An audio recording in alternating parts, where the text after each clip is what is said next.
তীব্র গরম সহ্য করতে না পেরে এজলাস চলাকালীন আদালতের মধ্যেই মৃত্যু হলো এক যুবকের। মৃত যুবকের নাম মেহবুব হাসান মোল্লা, বয়স 36 বছর। ঘটনাটি ঘটেছে নদিয়ার কৃষ্ণনগর জেলা দায়রা আদালতে। প্রতিদিনের মতো আজও চলছিল আদালত। মেহবুব হাসান মোল্লা নামে ওই যুবক তার কাকার সঙ্গে একটি মামলার কারণে সাক্ষী দিতে এসেছিলেন।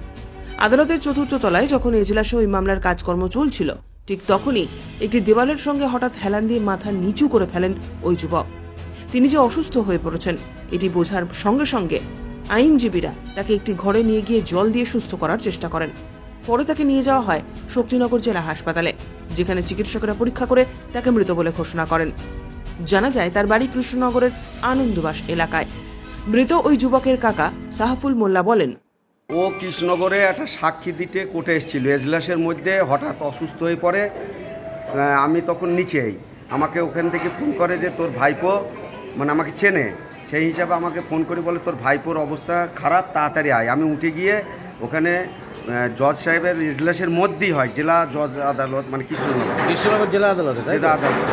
মানে তখন এজলাস চলাকালীন স্ট্রোক, মানে ওই রকম অসুস্থ হয়ে পড়ে। সমস্ত পুলিশ থেকে আরম্ভ করে উকিলবাবুরা সমস্ত লোক সহযোগিতায় তৈরি করে ওখান থেকে একটা গাড়ি করে হসপিটালে পাঠানোর ব্যবস্থা করে। আস্তে আস্তে ডাক্তারবাবু এখন দেখে বলছে মারা গেছে। যে মারা গেছে আপনার কি হয়? আমার ভাইপো, বর্দার ছেলে। আচ্ছা, এটা কটা নাগাদ হয়েছে? এখন থেকে 1 ঘন্টাও হবে না, 8 ঘন্টা আগে। আচ্ছা, এই সময় থেকে 8 ঘন্টা আগে। অন্যদিকে কৃষ্ণনগর আদালতের আইনজীবী অমরেশ প্রামাণিক বলেন, বিষয়টা হচ্ছে যে তখন সম্ভবত আনুমানিক ওই 2:15-20 নাগাদ হবে। সবাই কোর্টের মধ্যে ব্যস্ততার মধ্যে থাকি আমরা যারা অ্যাডভোকেটস আছি, এবং প্রচুর মক্কেল যারা আছে যাদের মামলা থাকে তারাও কোর্টে আসেন।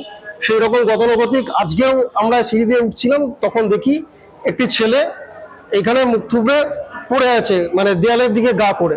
তো সেই অবস্থায় পথ চলতে আরও কিছু যারা অ্যাডভোকেট থাকে তাদেরকে বলি, আমাদের যারা লার্নেড ফ্রেন্ড আছে তাদের সহযোগিতায় আমরা তাকে আমাদের জিএম সেকেন্ড কোর্টে ঘরে নিয়ে যাই, ধরে ওখানে বসানো হয়, বসিয়ে ওকে জল দেওয়া হয়, সুস্থ করার চেষ্টা করি। কিন্তু সে কোনো রকম কথা বলতে পারছিল না। তখন আমরা বাধ্য হয়ে জিয়ারবাবুকে ডাকি। জিয়ারবাবু সঙ্গে সঙ্গে ছুটে আসেন এবং জিয়ারবাবু এসে তৎক্ষণাৎ ওনার কর্মীদেরকে ডেকে এই সেকেন্ড কোর্ট ঘর থেকে ওকে ধরাধরি করে নিচে নামিয়ে জিয়ারবাবুর তৎপরতায় ওনাকে গাড়ি করে হসপিটালে পাঠানো হয়। পরবর্তীকালে জিয়ারবাবুর মারফত আমরা খবর পাই এই ছেলেটি এক্সপায়ার করে গেছে, এবং আমাদের যেটা আইডিয়া উনি সানস্ট্রোকেই এরকম ঘটনাটি ঘটে। ছেলেটির বয়স 30-এর মধ্যে, খুব বেশি বয়স নয়। যেটুকু শুনলাম যে ছেলেটি সম্ভবত এমএসসি ড্রাইভার হিসাবে ওর কাকার সঙ্গে এসেছিল, সাক্ষী ছিল হয়তো কোর্টে, সেই কারণেই কোর্টে আসে। মেহবুব হোসেন মোল্লা, যেটুকু আমরা নাম শুনেছি, তার নথি তো দেখিনি। আইনজীবী এবং পরিবারের প্রাথমিক অনুমান তীব্র গরমে সানস্ট্রোকের বলি হয়েছে ওই যুবক, আর তাতেই এই মর্মান্তিক পরিণতি। তবে ময়নাতদন্তের রিপোর্ট হাতে এলেই পরিষ্কার বোঝা যাবে যুবকের মৃত্যুর কারণ। ব্যুরো রিপোর্ট, উত্তরের প্রহরী।